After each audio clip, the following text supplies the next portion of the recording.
Hello दोस्तों, स्वागत है आपका हमारे YouTube channel unique teaching classes में। आज जो आपका आरबीएससी तेजी बोर्ड का जो मैथ का पेपर हुआ है, देखिए आप उसके सॉल्यूशन।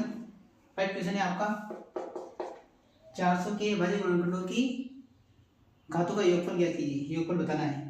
तो आपको पता है कि 400 के भाज्य गुणनखंड क्या होंगे, 4 × 10 × 10। अगर इसको सरल तरीके से अपन सोल्व करेंगे तो इसको लिख सकते हैं 2 की घात 2, इसको लिखेंगे 5 × 2, इसको 5 × 2। तो यहाँ पर 2 की घात कितनी हो गई, 2 तो यहाँ पर 1 घात हो गई और 1 घात हो गई। तो 2 की घात 4 और ये 5 की घात कितनी है, 1 और 1 2, 5 की घात 2। तो कुल घात कितनी हो गई, 4 तो ये और 2 ये, यानी कि 6 घात। तो इसका आंसर है अपना 6। सेकंड क्वेश्चन, यदि बहुपद का एक शून्य दे रखा है 3 तो k का मान ज्ञात कीजिए। तो शून्य का मतलब होता है यानी x का बराबर आपको कितना दे रखा है 3। तो इस समीकरण में अपन x बराबर 3 रखेंगे तो कितना आएगा, तो यहाँ पर 2 3 की पावर 3 यानी कि 9 प्लस का 3 प्लस k बराबर 0। तो कितना के 2 नाम 18 प्लस 3 प्लस k बराबर 0। तो इसको पक्षांतर करने पर कितना आ जाएगा, k का मान माइनस का 21। ये है आपका पहला क्वेश्चन।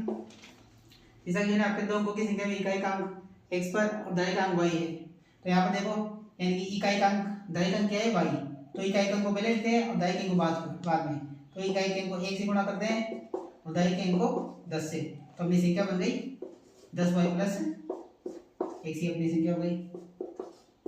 चौथा क्वेश्चन है आपका त्रिभुज एबीसी त्रिभुज डीएफ के समरूप है। तो देखा है अपन को AB बराबर 10 D बराबर 8। तो BC और EF का अनुपात पूछा है अपन को। यहाँ पर त्रिभुज बनाते हैं अपन, तो ये A B C और ये D E और F। यहाँ पर AB का मान आपको दे रखा है, इसके अंदर AB का मान दे रखा है 10 और D का मान दे रखा है आपको 8 और इसका अनुपात पूछा है। तो ये ध्यान रखना, ये दोनों समरूप है एक दूसरे के। तो इसका अनुपात आपस में बराबर होगा, यानी कि AB अपॉन DE बराबर क्या हो जाएगा, BC अपॉन EF। तो AB का मान कितना दे रखा है 10 और D का मान दे रखा है 8 बराबर BC अपॉन EF। सोल्व करेंगे, यहाँ पर 5 बार कटेगा, ये 4 बार। तो अपना आंसर कितना आ गया, 5/4।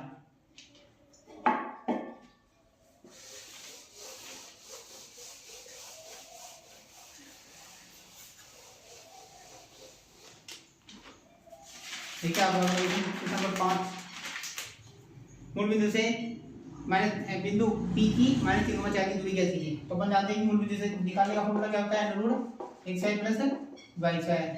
तो यहाँ पर आपको क्या देता है, इसकी जगह -3 तो -3 का होल स्क्वायर प्लस 4 का होल स्क्वायर। तो कितना आ गया, रूट में 9 + 16 यानी कि 25 बराबर 5। तो अपना आंसर क्या है इसका 5। छठा देखिए इसका 6 नंबर का क्वेश्चन है, cosec square 45 minus cot square 45। तो इसका आंसर अपन डायरेक्ट जानते हैं कि ये सूत्र है, cosec square theta minus cot square theta बराबर होता है 1। तो इसका आंसर अपना आ गया 1। सातवां क्वेश्चन देखिए, सातवां क्वेश्चन है आपका एक ऊर्ध्वाधर खंभे की परछाई खंभे की ऊंचाई के बराबर है सूर्य का उन्नयन कोण। तो देखिए आप, ये आपका ये चित्र बन गया, यहाँ पर ये इसकी छाया है और ये इसकी ऊंचाई। तो इसको h मानते हैं, तो ये भी h है, ये थीटा निकालना है। तो ये लंब और ये आधार। तो tan थीटा बराबर कितना होता है, लंब बटा आधार। तो tan थीटा बराबर कितना जाएगा, तो बेटा यानी h/h को काट के कितना आएगा 1। तो tan थीटा में एक किस कोण का मान होता है, 45 डिग्री का। तो थीटा बराबर कितना गया 45 डिग्री।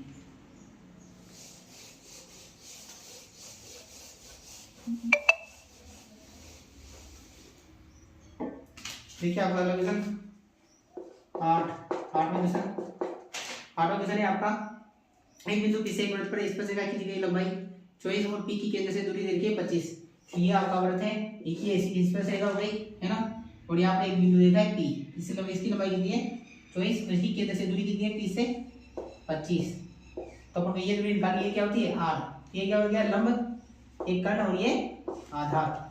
तो अपन जानते हैं पाइथागोरस प्रमेय, क्योंकि यहाँ पर 90 डिग्री का कोण बनता है। पाइथागोरस प्रमेय क्या होता है, कर्ण का स्क्वायर बराबर लंब स्क्वायर प्लस आधार स्क्वायर, यानी कि 25 का स्क्वायर बराबर कितना आ जाएगा r स्क्वायर प्लस 24 का स्क्वायर।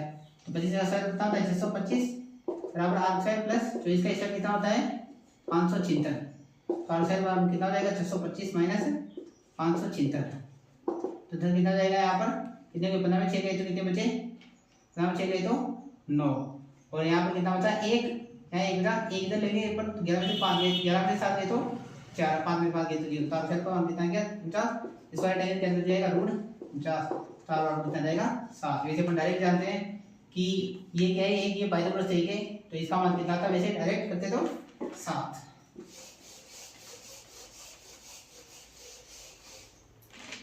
अगला क्वेश्चन है आपका नंबर ए का नंबर क्वेश्चन है आपका। एक व्यक्ति त्रिज्या देखिए 7 तो उस के चतुर्थांश का क्षेत्रफल, तो चतुर्थांश का क्षेत्रफल का मतलब 4 भागों में बांटते हैं इसको, तो इसका क्षेत्रफल होता है पाई स्क्वायर बटा पाई स्क्वायर, चतुर्थांश का निकालना है यानी कि चौथे भाग का, तो बराबर में 4 भाग देंगे, पाई का मान है 22/7, आर का मान कितना देगा आपको 7, तो 7 × 7, 7 से 7 कट गया बटा में 4 है, 7 से गुणा करेंगे 7 दूनी 14, 4 करेंगे 7 दूनी 14 1 15, 4 का भाग देंगे तो 4 × 12 कितना बचा यहाँ पर 3, 4 × 12 तो यहाँ कितना बचा 3, 3 और 4 कितना हो गया अपने पास 34, 34 में भाग देंगे कितने बार जाएगा 8 बार, 4 × 25 2 बचा 4 × 5 20, तो ये अपना आंसर है इसके अंदर। अगला है आपका 10वां क्वेश्चन।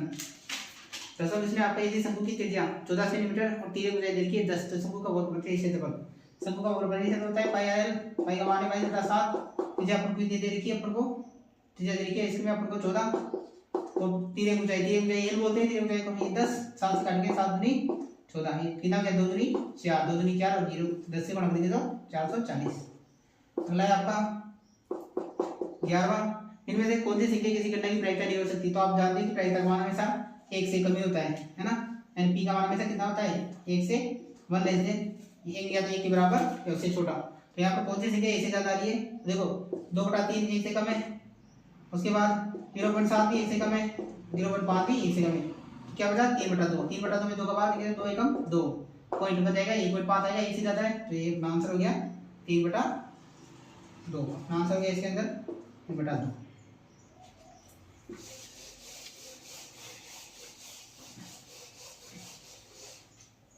अगला क्वेश्चन देखिए, दो परिमेय संख्याओं के लिए एलसीएम और एलसीएम बराबर है तो संख्या हमेशा होनी चाहिए, ये क्वेश्चन सबसे सरल क्वेश्चन है ये, तो वो संख्या क्या होगी समान होगी, क्योंकि समान होगी तभी वो संख्या पॉसिबल है, उनका एलसीएम और एलसीएम तभी पॉसिबल है।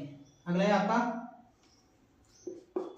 के बाद क्वेश्चन देखिए, यदि एक द्विघात बहुपद के शून्यकों का योग तथा गुणनफल 5 बचे है तो गुणनफल यानी अल्फा प्लस बीटा बराबर कितना देता है अपन को 5, अल्फा बीटा बराबर कितना देता है अपन को 6, तो इसका डायरेक्ट सूत्र होता है कि x square minus alpha plus beta x plus alpha beta, तो यहाँ पर x स्क्वायर तो ऐसा है माइनस अल्फा प्लस बीटा का मान कितना है 5, तो 5x प्लस अल्फा बीटा का मान कितना है 6 बराबर 0, ये आंसर डायरेक्ट आपका।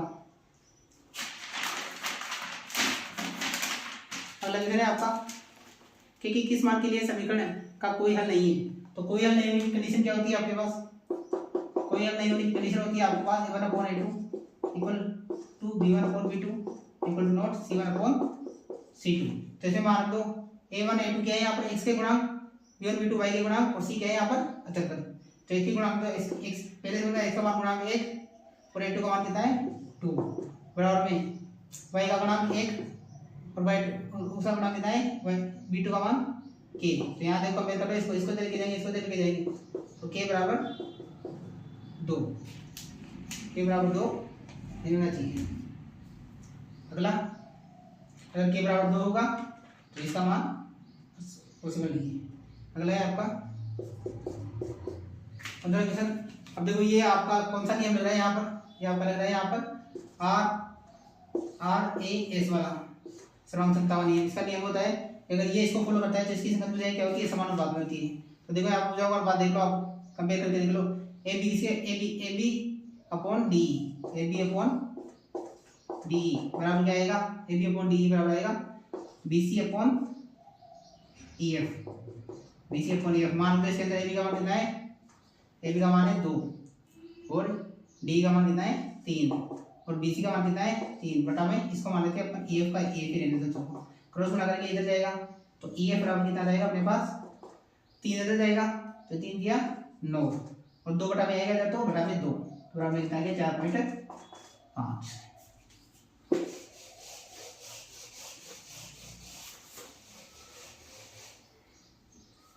अगला है आपका 16 क्वेश्चन नंबर 16 क्या दे रखा है आपको, sin 2a बराबर 2 sin a किस कॉन्टूर पॉसिबल है, तो इसका आंसर है आपका 0 डिग्री, क्योंकि इसके भाई जो ऑप्शन दे रखे हैं उसके अकॉर्डिंग केवल यही है जिस तरह ये पॉसिबल है। अगला है आपका 17वां क्वेश्चन, cos a बराबर 12/13, cos a बराबर दे रखा है 12/13, आपको पूछा है sin a का मान, cos का मान क्या होता है, cos क्या होता है यहाँ पर अपन जानते हैं कि लाल बटा कक्का, तो ये क्या अंदर cos का मान होता है बीच में यानी कि a/k, तो बात लंब नहीं है तो लंब निकालने का फॉर्मूला क्या होता है, कर्ण स्क्वायर बराबर लंब स्क्वायर प्लस आधा स्क्वायर, तो कर्ण का मान कितना दे रखा है 13, 13 का स्क्वायर कितना गया 169, लंब का स्क्वायर लंब निकालना है, आधा कितना दे रखा है 12, 12 का स्क्वायर 144, तो इसका बराबर कितना गया मेरे पास 169 माइनस 144, तो इसका मान कितना गया मेरे पास गुण निकालेंगे कितना देगा 25, लंब स्क्वायर बराबर कितना गया 25, स्क्वायर बराबर कितना गया 5, लंब का मान 5, और साइन अपन जानते हैं साइन ए बराबर पता होता है लंब बटा कर्ण, लंब का मान कितना गया 5, कर्ण का मान कितना गया, ये आंसर आ गया मैं 5 बता दिया। अगला है 1 घड़ी की मिनट की सुई द्वारा 5 मिनट में केंद्र पंचित कोण कितना है, तो इसका आपका ये क्वेश्चन है आपका 18वां, इस क्वेश्चन का आंसर है 1 घड़ी 1 मिनट के अंदर कितना कोण मारती है 6 डिग्री का, तो 5 मिनट में कितना बनाएगी 6 × 5 6 पंजे 30 डिग्री का, ये अपना आंसर आ गया।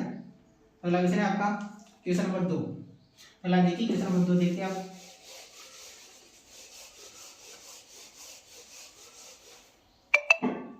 क्वेश्चन नंबर 2 है आपका निम्न में से एक रिक्त स्थान की पूर्ति करते हुए संयुक्त का उत्तर प्रस्ताव में लिखिए। तो पहला है आपका यदि 18 ए और 10 समांतर श्रेणी में है तो ए का मान है ना, तो दूसरे का क्वेश्चन नंबर 2 का पहले देखिए आप 18 ए और 10 समांतर श्रेणी में है तो ए का मान पूछा है। अपन जानते हैं कि ये इन दोनों का यानी कि a - 18 बराबर क्या होता है d, और 10 - a बराबर कितना होता है d, इन दोनों को जोड़ दो ये 1 और ये 2, दोनों का योग करेंगे तो ये माइनस का से खत्म हो गया, और माइनस के 18 में से 10 है तो माइनस का 8, और d 2d, तो d का मान कितना आ गया माइनस का 4, रख दो यहाँ पर, इसमें से देखो ये कितना आ जाएगा, अपने पास निकालना है a2 का मान, a2 बराबर क्या होता है a1 + d, तो a1 का मान है 18, d का मान कितना है माइनस का 4, तो कितना आ गया 14, तो a बराबर कितना आ गया अपने पास 14।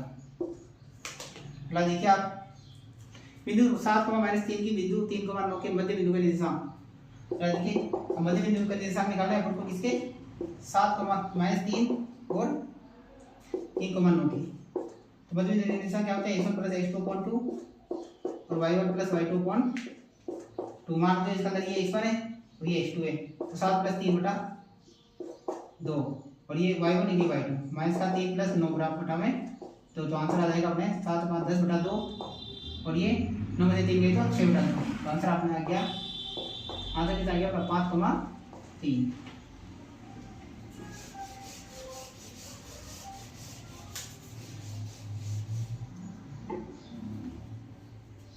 अगला देखिए sin 60, इसका तीसरा क्वेश्चन आपको देखा है sin 60 cosec 60 plus cos 30 sec 30, तो बन जाते हैं देखो ये यहाँ पर किसी के भी मान रखने की आवश्यकता नहीं, आप चाहो तो डायरेक्ट कर सकते हो या फिर मान के भी कर सकते हो, लेकिन अपन यहाँ पर डायरेक्ट करते हैं तो यहाँ पर sin 60 अपन जानते हैं कि cosec 30 क्या होता है, sin का उल्टा होता है, इसको लिख सकते हैं 1/sin 60 प्लस ये cos 30 और cosec इसका उल्टा है cos का, तो 1/cos 30 लिख सकते हैं, इसको cos 30 से cos 30 कर दिया, इसे ये कर दिया, तो इसका आंसर कितना आ गया 1 + 1 = 2। अगला है आपका